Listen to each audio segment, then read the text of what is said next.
response either. I understand As if if he you're should have to convince his players right. to take a knee. Like, no, you can run the call. Make it work. It is my official, you got that. Well, not everybody. Still got Stuart It is coming? recording a minute, Is just so Stuart coming? everybody knows. Do we have Stuart coming? I don't think he is. Okay. Thank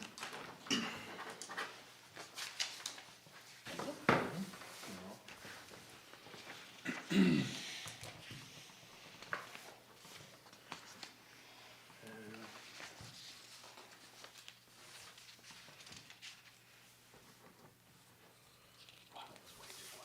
Turn like the air on or something. It's gotta be some it's too quiet there. 7 o'clock. Ready? Yeah. Please rise and join me in the Pledge of Allegiance to the flag. I pledge allegiance to the flag of the United States of America and to the republic for which it stands, one nation, under God, indivisible, with liberty and justice for all. Thank you. Meeting of the Wahoo City Council, Tuesday, October 10th, 2023, 7 o'clock p.m. Open Meetings Act is posted on the wall, and more information is available at City Hall if you need some more. Call the meeting to order and have roll call. Shane Sweet, Here? Carl Warford. Here. Ryan Ideas. Here. Chris Grapple. Here. Patrick Nagel. Here. Stuart Krejci. Okay. Next item, audience comments on items not listed on the agenda. I'll make some comments first, and then if there's other comments from the audience. Dealing with the high water event here a month or 6 weeks ago, I know that Joe has visited with Brian on the updates. I sent Brian a text message and he responded thanking me for the update. For the council, the harvest has been completed north of the 23rd. We've contracted, we're going to get that ground disced up. We've contracted with a company to seed in prairie grass, tall grass type stuff, city expense. It's about $15,000 project for that. Also, the contractor was contacted by Melissa, so was Amy Collins. There was reference in the past of the retention area that was not had not been finished basically, and the water came out south of the retention. They are to fix that and get it according to specs. The street committee met earlier. Joe was here. There's some cleanup that needs to be done up there. Weeds are getting tall, just looking pretty bad. So we haven't had anybody yet put in any grass or do any landscaping on hardly any of the lots. There was a discussion about taking down the barrier, the black plastic, but that's going to stay up there at least for a while, so that until we get more of the area leveled out and manicured and grass put in on some of those houses. So that's kind of where we're at from the council standpoint. Anybody want to speak from the group? I got like 4 or 5 things here. When I talked to Joe, I'm Brian Holmes, by the way. I talked to Joe the other day about the utilities. So there's nothing north of where they're marked at right now, and Joe didn't know. They don't know why there wouldn't be any lines going north. I wouldn't think so, but I'm not sure. Because it's kind of odd that they just stop right at that one utility pole, or the box back there. So they Yeah. I'd like to know if there's any more north. I would doubt it because that was strictly farm ground now. No. We're behind the townhomes there. Oh, okay. Right there, it stops right in between there. So I don't know if there's any more north, there's gotta be something because the main line goes through there and none of that's marked, so I don't know why it's not marked. Okay, yeah. So You talked to Joe about it though. I talked to Joe about it and he said that he was gonna talk to Travis because he also said that the lot pins that they came out marked, that doesn't make any sense to Joe or to me on how those lot pins were placed in there. Okay, And so Joe was trying to get a hold of Travis, to get Travis out there to look at those, because there's a big section in between there that Chipperfield said he doesn't own that, and then everybody else says that their lots go clear back, and that's not according to what the pins are right now. okay. Yeah, we'll have to get Ryan Hurst with our utility company and to be in that conversation. Yeah, and then the lines, the optic lines that got put in there, Joe said when they put the sidewalk in, you know, to go up to the high school there, he said some of those optic lines were only like an inch below the dirt. And isn't there some kind of a code that you gotta follow when they put all these lines in? Cause I would think that, you know, if you go down with sewer or any of that stuff, it's gotta be 36, at least 36, you know, Yeah. footings are 42, and those optic lines are only an inch deep in there, so, The topsoil didn't like get eroded away maybe? I mean, were they deeper than it? I don't know, Joe said if he would've taken a shovel and just stabbed it, Yeah. he said he would've went right through one of those. Yeah, I mean, generally, yes, fibers put in deeper than an inch, yes. I think it's, if you call it one call, they ask if you're digging deeper than a foot. Cause if you're less than a foot, they're gonna be under the assumption that nothing's supposed to be there. So it should be at least a foot, I think. There are times though that some of these utilities for a quick fix or a quick bring up, they bury them shallow with the intention they're gonna come back and do them deeper. And they own those lines, so, if something happens to it, I mean, they're responsible for that, But Joe but said- typically, Yeah, but Joe said that if they would've hit that line, the city would've got fined for hitting that line, cause you gotta be 18 inches away from each side of that flag. yeah. And I guess the white ones are some major line that goes through there, so, like, we were gonna take a skid loader and go down through that. But he said if you hit those, he says you guys will get fined. bad. Like I said, And I just one don't that- believe that the city would allow that kind of stuff just to come in and just lay a bunch No. of lines down and not be up to code. So if they're a foot down, you know, like you were saying, if they're a foot down, then that's not gonna affect anything, but if they're not, who's responsible for that? And if I take a skid steer back there and go to town, and I hit one of those, am I gonna be liable for that?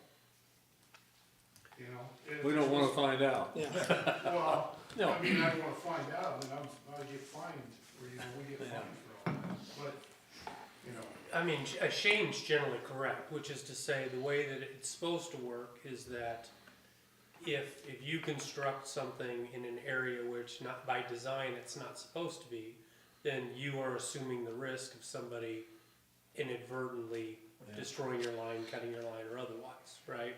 yeah. The only exception to that being if you're doing something negligently, that being like, I know there's a line here. I know it's there, I know it's only an inch deep. I'm negligent if I say, well, to hell with it, I'm gonna go ahead and cut it up because it's not where it's supposed to be. That would be the only real concern, I'd say. If we find that it is an inch deep, can we not petition to whoever, Windstream or whoever's carrying that line, that they need to come out and rectify that problem? You could, now, how quickly they're going to do that, right, is I don't know when probably- that would have been put in myself, but. Because is there a code on how deep it's supposed to be? Yeah, I mean, it depends where it is and where it is in relation to utilities, private property, public property, all of those things affect as to what the depth is supposed to be and where it's supposed to be located. Because that's what I asked Joe too, I said, okay, from the slot line, which way is the easement? And he said he didn't know because it says that it's to the east of the lot line, but then that would be way off of, it wouldn't even make sense. Because then that would put that sewer line or that water main line way off from that. Cause what did they, I'm assuming what, Jerry Charles went out and just located the pin, put stakes Yeah, on the pin, and yeah. nobody looked at the plat to see by design, the assumption is the pins are in the right place. Nobody looked at the plat to actually measure out based on the plat what the dimensions are, measurements. That's what they were supposed to do. But there's a Is there pin there? here, there's a pin here, you know, and then there's another pin over there, they're in line, and then the next one over is probably 15 feet back here. Yeah. And what does Why would that- sometimes happen is the contractor screws it up, and I mean, we've had that situation, at least in our office with Woodcliff and the like, is somebody, private property owner and or contractor moves a pin and then it just screws everything up, right? And so question is, was it placed in the wrong spot originally? Was it moved? Is that actually the correct location? The way to measure that would be to look at the plat and say, okay, plat says from this corner to this corner is so many feet, measure it out, figure out where the pin actually should be. But it doesn't make any sense because you're right next to the house.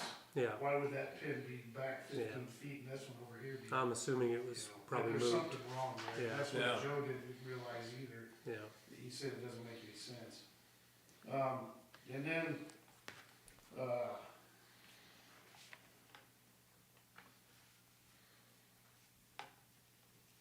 the lot lines, that's all I got, you know. But, I mean, is there any, I talked to Joe also about dishing that out, you know? Yeah, And he said that would be the best thing to do right now is to dish it out, because right now you're sitting at flat, everything's flat through there. yeah, And so there's no channel for that creek to go down through there, you know? And that's, you know, I'd be more than willing to do it, but if I'm gonna hit those lines, I Yeah. would be responsible to hit yeah. the lines. Well, work with us on it, and I'll visit with Joe and Ryan and Travis tomorrow Yeah. morning. Cause we were gonna get with Travis yesterday afternoon, and he was out yesterday Okay. afternoon, but I got hold of Joe, and, you know, me and Joe were talking about that, and he even recommended just trying that, you know, do that grass that you guys are gonna do that up there, and see if then that other pond, once that gets done properly, and then if you get just a channel through there, you know, it might work and it might not, but it's worth a try. Yeah, You know, I mean, we just can't, you can't try, you gotta try something. yeah. For sure. Just can't afford any more flooding, that's the whole name of the game. Did you forget the NRD part? Oh, yeah, the NRD, I know you guys, you know, what was the reason for not calling the NRD about helping with this situation? Well, NRD wouldn't have any jurisdiction within that. But the city, if you allow them to come into the city area, they are willing to help out on those situations like that. generally surface water drainage isn't an NRD No, regulatory, but it they isn't said they under the could scope help. of the They regulations. could help with that. Yeah. We can talk, and Jerry's on the board, the NRD Oh, I know. board, and so and as counsel for the NRD, I'm not sure what program they would have that actually would be able to They can provide give you resources. ideas and they can give you recommendation of how to do this and how to, you know.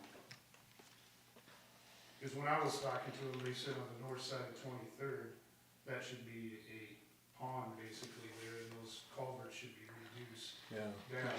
So that way that slows the water down from there and it just goes through there by JEO and flows right down, you know. It's just more to restrict some of the water flow that goes through there. yeah. You know, and I did talk to them about that, and they said that the grass would not do anything. But, I mean, that's you guys' choice. Is that Bob Hyman, or who'd you talk to? I talked to Eric Gottschalk. Okay. And that's what he told me, and, I mean, you know, I would have thought, I thought it would have explained more of what I mean, we don't have engineers, we depend on, companies like J.O. Olson's, about 5 different And companies. by we, you mean the NRD. NRD, Yeah. yeah. NRD, and NRD itself doesn't have technical staff. They don't have an engineer on staff that would be able to design he or said help. they do, but I thought, No. I thought he has an No. engineer, because he said they have, I could be wrong, but they said that he's got a guy that could help with this situation. No, they don't have any internal staff. The closest they would have is somebody like Bob Hyman or somebody who supervises the projects, right? They would have some lay But experience. I don't know what his name is. Yeah. He mentioned his name, but I can't recall what his name was. But he Okay. said that he had, give good recommendations that the city would allow that to Yeah. happen. Yeah, I'll get hold of Eric. Right now, I happen to be chairman of the projects committee, so, okay. So, but I'll work with Joe and then Yeah, see if we can come up with their, yeah, because I'm, like I said before, I'm willing to help you guys to do this at my expense, but, I don't want this just to continue on and just get worse and worse and worse. you're not alone on that. Yeah, I think we're all in the same agreement on that, but, the also thing is, we wanna make sure that it's correct, and, making sure that the engineering groups and stuff like that out there are helping us with that, because if you make a wrong decision, it's gonna affect other areas, and then we're throwing darts at a board, Okay, thank you, Brian. Okay, next item, department head report, Park and Rec. Kevin? Yeah, I'll try to be brief here with my comments. Just a little quick update, as I think the last time I was here, maybe about 3 months ago, so my quarterly report. I did give you a paper copy of the pool report, aquatic center report for the 23 season. Didn't have a chance to get it to Christina to get it in your packets, so I just dropped off a paper copy. Just a really brief overview of that, some highlights. It was a good season. Attendance was down when you compare it to last year by about 11%, but it was a different summer, right, from a weather standpoint. If you look at the comparisons from a month standpoint, we started off well, comparing very favorably May and June. We got into July, and as you know, became unseasonably cool and wet, and so then we lost some of that momentum, and once we get to the end of July, there's a lot of things going on with fair and vacation. So, but overall, 22,600 or close to, still a very good summer. Averaging about 300 people a day down there. So a good summer in general for that facility. Commentary back page, just some observations, some things to keep in mind. I mentioned a couple things to the finance committee. And, staffing right now is always a concern, remains a concern in terms of the tight labor market, especially when you're dealing with adolescents, teenagers, and college-level students that we employ down there. So we did raise the minimum, or the pay rate, in terms of trying to be competitive in the environment that we operate in, with the state minimum wage going up at the first of the year, and that continuing to escalate over the next 3 years. So we'll have to pay attention to that in terms of the finances and those sort of things, and how we want to handle that to make sure we can attract, and then also, more importantly, retain our quality staff. But really good staff again this year. Our community should be proud of what we are able to offer as it relates to summer swimming and summer aquatic programming. A lot of communities, if you talk to your peers in the area, just difficulties opening during the summer. Some communities only opening twice a week, some not opening until later in the summer, some closing as early as the end of July. So we've been very, very fortunate that for the last how many years we've been able to open since the pandemic and since some of these issues as it relates to staffing. So very pleased with what we've been able to do there and offer our community a full summer of swimming. So, of course, pools are not a moneymaker. We do not finish in the black. So this year we finished in the red, as you can see by the budget report on the back page, to the tune of about 36,000. So, but pools again are community service programming. And we're pleased. Hard to believe already we're through 18 years of that facility. It was built 18 years ago. We'll come into our 19th season next year. So really amazing how it's performed. We'll continue to be doing some mechanical upgrades to it and replacement projects as depreciation items come up. Beyond that, our department stays busy. Fall on the park side, very busy. We just concluded with all of our outdoor activities as it relates to ball fields. High school season ended last week for both of the high schools in terms of the games at Hackberry. Our youth programming ended a couple weeks ago on towards the end of September. So right now, we're kind of in a mode where we are doing a lot of projects. Fall's a great time for our parks guys to do a lot of projects. Really, honestly, preparing for next spring, because once we hit the ground, once the weather turns in the spring, whatever that is, February, March, or April, we really hit the ground running hard as it relates to getting things opened, high school baseball at Crawford, all those sort of things. So we have time now to do a lot of the projects that we'd like to do to get ready for next year already. Things like adding infield material to Sam Crawford, painting playground equipment, adding playground, surfacing materials, those kind of things. So the guys are keeping busy doing all those things. Rec side, as I mentioned, finished our fall youth sports program, over 800 kids, volleyball, football, finished that up, a very successful year.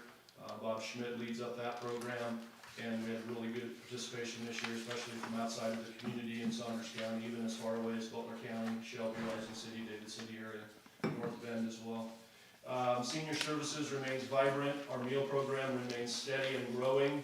You noticed on there last month we served over 400 meals to the seniors in our community, 450 meals, 47 different individuals taking advantage of that program, whether it's congregate, which means in person, or whether it's delivered to them. So that's becoming more and more valuable and more accessed. And so I think that's going to be a trend that we see continue. So Sarah Cruz and Linda Capel and those folks, and also relying on volunteers to help us get those meals prepared and delivered to our community. So that remains a very important program. And it does, if you keep in mind, it does receive some support from the county as well. So the county still supports that program. So, so beyond that, just plug it away, and we're looking forward to the cooler months. Recreation, we're getting ready for our youth basketball programs. Those will be starting here in a couple weeks. So it's just kind of transition season for us, doing one thing to another. So if you have any questions for me, I'd be more than happy to answer them. Thank you all. Thanks, Kevin. Thank you, Kevin. Okay, next item is the consent agenda.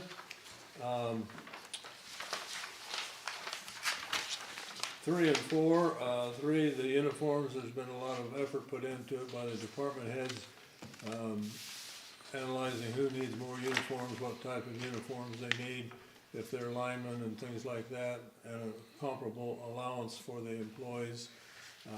And there's details in there, but I'd say they got feedback, the department heads got feedback from their employees. So basically it's pretty much consent from everybody. We discuss that every time we have a department head meeting, and now it's ready for your consideration. And then number 4, approval of claims. That's the first time we've presented those to you. A lot more businesses are starting to do that, partly because of what's happening in other communities with money missing or different situations, and our new state auditor looks at those type of things. So in the list is all of the bills that need to be paid the first half of October, how they're broken down, how the department it goes to, and if they're approved, then tomorrow the checks will be cut, and then they'll be signed, either go out tomorrow or go out to the vendors on Thursday. So it takes some time to go through that. When I get the same report handed to me in the past, and I look at match up some of the bills that are not routine, and check them out a little closer. And once in a while I've got a question on some, so not that it was too costly or whatever, but I just needed an explanation of what the item was that we purchased. So probably a good move for us to do that. It's not probably any more work for you guys, because you have to do it all anyway. you do it all anyway. But they will come before the council at each council meeting, and then the next day or two afterwards, and they'll be signed by myself and Melissa, or Christina or Buffy, I guess, is also. So, but either Melissa or I need to be on that signature.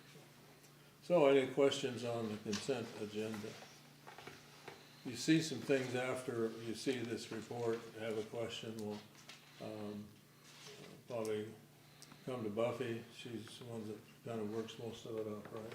I've taken that over, so. Oh, you've taken that over, okay. So. See, we got what, $500 and some thousand this 2 weeks bills to pay, so. Any comments on the consent agenda? Motion to approve the consent agenda. I'll second that. Okay, the motion is made and seconded to approve the consent agenda. Any questions? Seeing none, roll call. Warford, Yes. Rappel, Yes. Nagel, Yes. Ideas, Yes. Sweet. Yes. Okay, as far as the council now, we will recess the council and move right into convene as the Community Development Authority. It's the same people, this is the way the statutes are set up, for us to handle the projects, and this in here is the Wahoo Super Development Project. First item there, ask for a motion to approve a resolution to provide a recommendation of approval or denial of amendment to the redevelopment plan for the city to include a development project utilizing tax increment financing, mainly that being the Wahoo Super Development Project. Any questions? The paperwork is written up by TIF attorneys that do that for pretty much statewide, I believe. Yeah, so as Melissa included within your information packet, everything's gone through Andrew Willis, which is the attorney that the city hires to oversee the process and assist the cities in things with respect to them. They've given their seal of approval. I've scanned through it, but again, it's such a specialized area that frankly I didn't look through it in great detail. I know Melissa obviously spent a lot of time on it, so I don't see any reason, nor did your bond attorney see any reason not to approve this. Any questions? So this is, the first one is saying, we're changing our redevelopment, plan to allow TIF for this project. And the second one is actually approving the redevelopment agreement, recommending. Yeah. Because right now, we're not Yeah. the council yet. Correct. It's the step- Recommending we approve the actual redevelopment agreement. That's correct. Yeah, it's steps you have to go through in the TIF project. The planning and zoning did meet last Thursday night and did approve the project for TIF. So. And I don't think this one is somewhat anticlimactic because it was already discussed a long time at the inception of this particular project that TIF would likely be a part of this project given the commercial elements, the downtown redevelopment elements, that sort of thing. So, it's something I know you guys have already considered and long discussed. Well, I would make the motion, what do we need, a motion Approve the to resolution. approve the Motion for number resolution to approve TIF for this project. I'll second that. Okay, any other questions or comments? Roll call on the first motion. Warford, Yes. Ideas, Yes. Sweet, Yes. Nagel, Yes. Rappel. Yes. The second motion to approve a resolution to provide a recommendation of approval and denial of the redevelopment agreement for the city, or for the Wahoo Super Development Project. I would make the motion to recommend the approval of the Okay. redevelopment agreement. I'll second that one as well. Okay, questions, comments? Okay, roll call. Warford, Yes. Ideas, Yes. Sweet, Yes. Rappel, Yes. Nagel. Yes. Okay, we'll close it as the Community Development Authority and reconvene as the City Council. Here's where we have the opportunity for public hearing. Public hearing on the amendment of the development plan of the City of Wahoo to include a development plan utilizing tax increment financing project known as the Wahoo Super Development Project. So anybody in the public that wants to speak to this, it's your time. Guys, please give your name and connection to the Yes. project. Bob Griffith, I am the counsel for developer of Lincolnshire Investments. Mike Sullivan is with me as well today. He's the developer for this particular project. I understand you have the details of the plan itself in your packet. I want to kind of give you a brief overview of the details, and also we're both here for questions that you have. Melissa usually does the presentation, does a great job. We were with you a couple months ago for Kennedy Park. This is the same developer. As indicated, this particular site, this is a site of the former Wahoo Super Grocery Store. It has already been designated by CDA as an area for redevelopment. Specifically, it's classified as study area 5, for those who are curious. That particular area is designated as commercial, but also allows mixed use. So that is why, as a conditional use, the apartments, which are part of this particular development, are allowed. Therefore, we're not requiring any variances in zoning code to do this project. Everything is in compliance with that. In total, the site's about 1.3 acres. It's been vacated, I understand, since 2019. Mike purchased it in 2022 with the intent to do this project and utilize TIF to make it happen. So the current plan for the project itself is to demo the grocery store and construct a new 4-story building. There will be 5 commercial bays on the ground floor, about 8,000 square feet per bay, and then an additional 58 units of apartments, mostly on floors 2 through 4, but there'll be 4 on the bottom floor as well. Those are a mix of 1 to 3 bedroom apartments at market rate. Additionally, as far as parking, that is still to be finalized.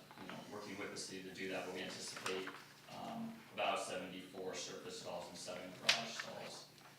Because of the site, its previous use as a commercial center, the city has already designated that the streets and public improvements that exist are adequate to support this particular new use, and so no additional street improvements are required. As far as construction schedule, we'd like to get started as soon as possible, of course, pending hopeful approval, and then try to wrap up all things going ideally, which is a rarity in construction, but end of Q4 of 2025. To kind of give you a timeline of that. To speak to the TIF itself, as you know, the request is for $1,896,736, so about 1.8. The total investment of the project is $9.2 million. So it's a significant investment by Mike and his team in the community, and to try and remove a blight that I think has been around for a little longer than it probably should be. To keep in mind as far as the utility of TIF in this, currently the parcel is valued at $414,000 for a tax base. We project that the total value at the end of the project will be about $7.3 million. And so what that means for the city is that upon full valuation and build out after the 15-year term of TIF, the city will recognize about $137,000 per year in additional tax revenues that they're not going to see currently and would not see but for this TIF being available.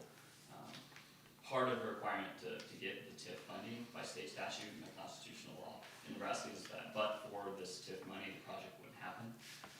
That is the case here. We are required to sign a redevelopment agreement, as was mentioned, that covenants to that fact. As you know, interest rates and lending rates now have only kind of gotten worse as years progress, and so these additional costs have only made the TIF more essential to make this project happen. When it comes to TIF, obviously, there's obviously sometimes there can be some questions about how it works and some misconceptions, so I just want to maybe address a couple of those up front, just to kind of head it off. TIF is not funded through increasing the surrounding properties taxes. It is not a blank check written by the city. In order to fund the TIF, it's what's called a non-recourse note, which means that if Mike doesn't create the value, he doesn't build the project, the city is not on the hook for that amount of money. We will only realize the TIF to the amount we create the increment. So in that sense, we are required and we have that incentive to build it out and in order to see any of that money. All of our costs to be used, that TIF money by the city. You have the ability to inspect the site. The schedule, we agree to in the terms of the agreement. So there is quite a bit of accountability back and forth between the developer and yourselves throughout the project. Again, this project qualifies for TIF under community development law, as in the blighted substandard area. I want to also touch on change is difficult, obviously, and it's a big step, but certainly in small communities, people do want to live in small towns. They want to stay in small towns, and Wahoo needs housing, apartments, affordable market rate housing is a necessity. Vacancy rates are extremely low right now, so the supply is far below what the demand is asking for. And as far as the Wahoo, the comp plan for your city, it's asking for additional housing. It's asking for a variety of housing types, and that is directly what this project is trying to aim itself at. So with that, Mike and myself are both here to answer any questions, and happy to field anything else you might have. Okay, anybody else? I'll ask again, anybody else? Yes, I just have a quick question on these apartments or condos, I'm not too sure which they are. Is the person going to buy them or are they going to rent them? And if so, how much are they going to be costing for rent, or how much is the projection of the sale for these condos or apartments?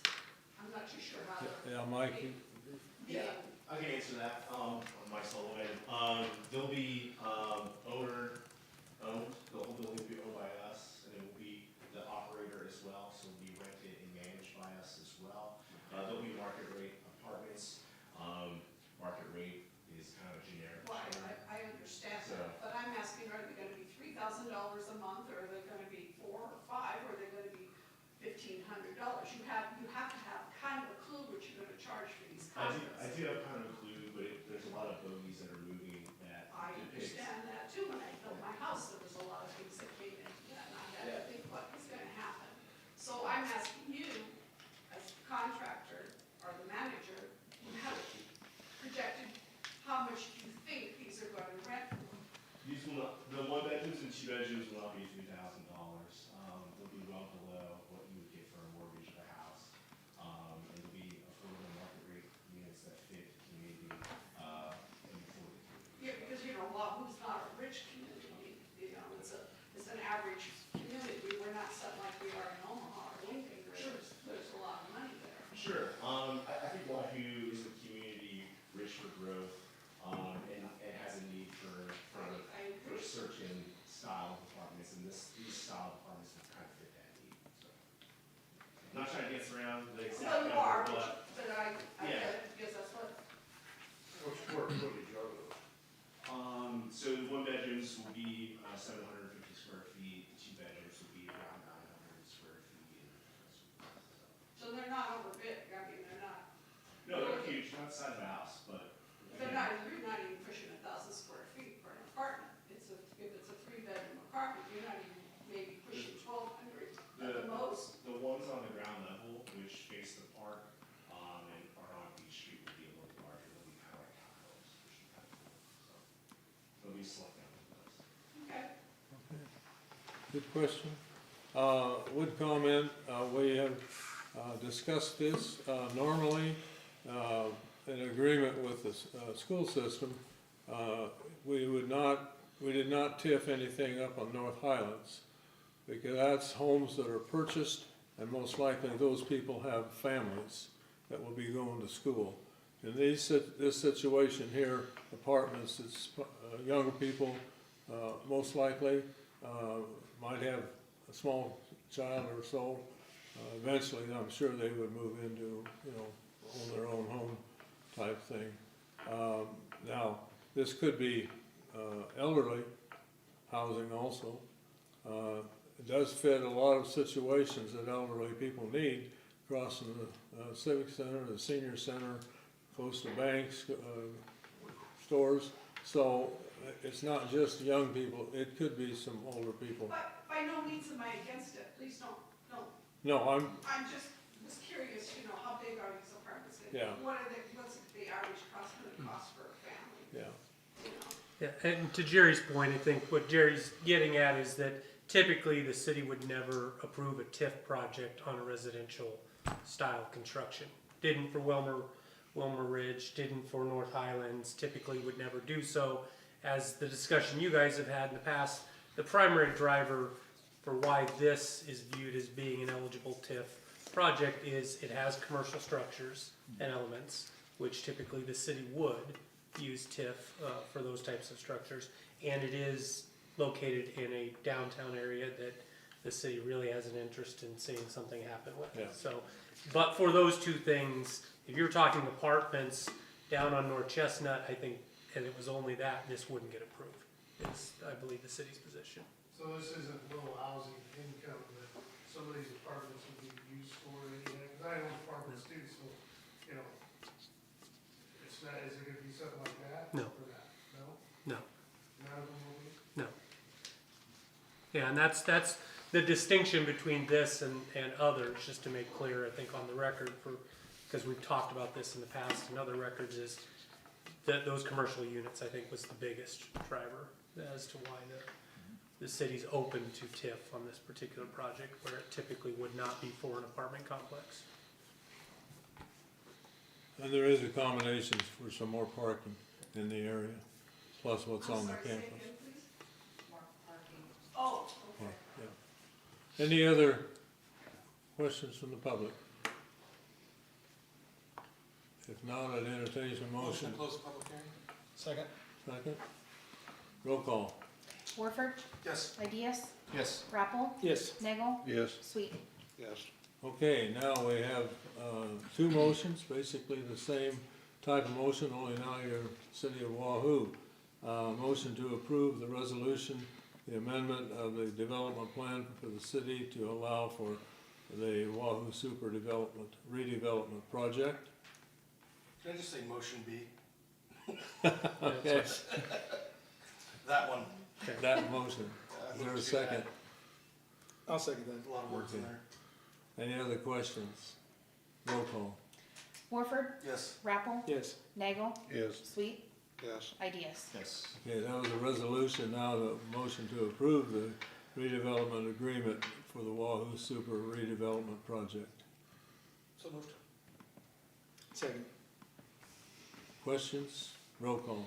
Warford, Yes. Rappel, Yes. Sweet, Yes. Ideas. Yes. Nagel. Yes. Okay, old business, there's none, nothing tabled. Action items not requiring a public hearing, we have nothing there. Mayor's comments on items not listed on the agenda, I have none.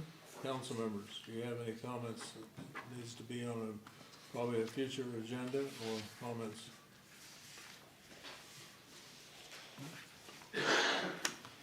Okay, Do not.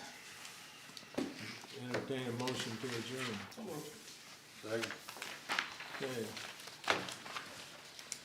Roll call. They Okay. all said yes. We never do roll calls, I was I know. not This is prepared. something we need to bring up at a meeting at some point or another, and I know we kicked this around, but I would still, I know, it's kind of an idea that's been rolling and developing. I would still heavily support iPads and get rid of the paper. So you Yes. were not last Yeah, you were here meeting. last time. One of the things, That was talked about. We talked about it ad nauseam. We waited until Carl was gone. Carl's not here, let's all get techie. Is that how that went? Yeah. Pretty much quick before the nerd wants to jump in. I think we thought we'd be talking about it quicker. Right, well, fair We, enough. we wanted to be Is out this here something before we midnight. decided we do wanna do? we are moving to the Spark program for our meeting software, to help transition into being paper-free. Okay, so we're getting there. We're getting there. We will do training, Melissa, myself, Carrie and Sally will do training on the 18th. And then after that, there will be a 30-minute introductory training for any boards that are going to use it. We just don't have that date set yet for when that will be. And the NRD uses that program, so Yeah, the no. person was curious and wanted to see how it They functions. were talking about also having the ability maybe to do voting via. Yeah, the Spark program allows if to you vote want on it, that. or Yeah, you we can can have vote on voting. it, I don't know, but if we're gonna be, keep doing this, that's, But it would be, should just be. displayed up there. And have a thing up there to say Warford, yes. The agenda. Like, it'll be like a state legislator I where like it's having got to say it like just. green or red dot. Fremont has it. Ashland does that actually. They have, you ever been to there? They have